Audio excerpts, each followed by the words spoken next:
are right here in LA's San Fernando Valley, in the Sun Valley watershed at the corner of Elmer Avenue and Stagg Street, because this is a community that solved a massive flooding problem, pollution problem, and drought problem, the kinds of things all communities are facing with climate change, from working together in a really unusual way, where neighbors got together with nonprofits and government agencies led by the Los Angeles and San Gabriel Rivers Watershed Council and planned together a solution that saved money, created jobs, and created sustainability.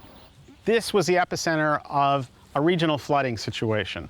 Water flowed from 40 acres north of us and came through down here, making it really hazardous for this neighborhood. Sometimes water so deep that people couldn't safely get in and out of their homes to the street.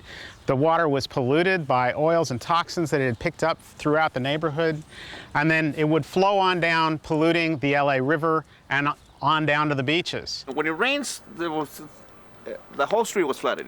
And it was pretty much a dangerous situation with the children trying to cross over the water and just trying to get to school from here. The solution we deployed included two major strategies. One was to pick up the floodwater that was flowing from over here, put it into a catch basin right here, and take it underground to the street that was ripped up, and we installed a huge infiltration gallery. That's two large pipes loaded with holes.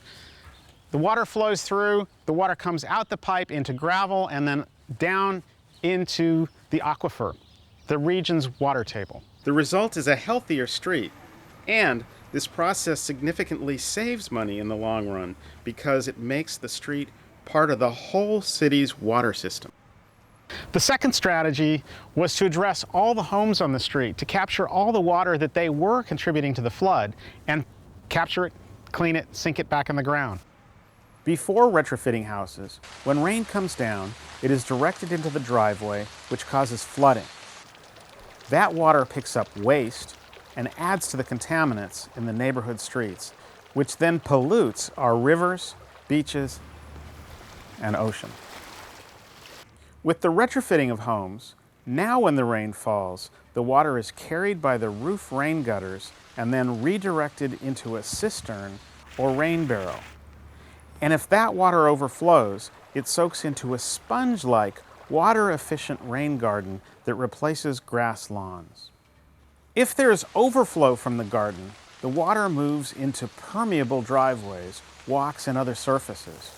Or the water is captured by a driveway trench drain, which conveys it to a swale. A swale is a creek-shaped structure consisting of rocks, mulch, climate-appropriate plants that all work together. The swale collects and cleans any overflow from the paved surfaces. And trees are planted around the swale along with the plants and mulch. And the tree does what trees do everywhere. It's the big sponge to put the water underground. Once a swale is filled to its capacity, the water flows out onto the street, and it comes in to this curb cut and on into the swale, where it encounters the rocks, the mulch, the roots, and the plants, where it's slowed, it's filtered, and slowly infiltrated into the groundwater. Anything that overflows comes on out this curb cut back into the street and flows down to the next curb cut, where it joins other rainwater that has fallen onto the street and flows into and is absorbed by the swales further down the block. In this way, we can save money in the long run because we're putting the water back into the ground instead of sending it out to the ocean. It's been kind of an ecological change as well. We see a lot of different birds here now. All these components work together as a whole system that mimics a natural watershed.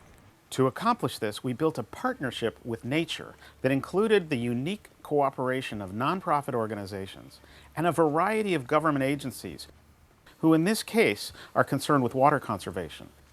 And all of them work together with the people on the street. One of the things that the residents requested were street lights, and so we found a way to incorporate these pretty innovative solar street lights that you can see a solar panel up there.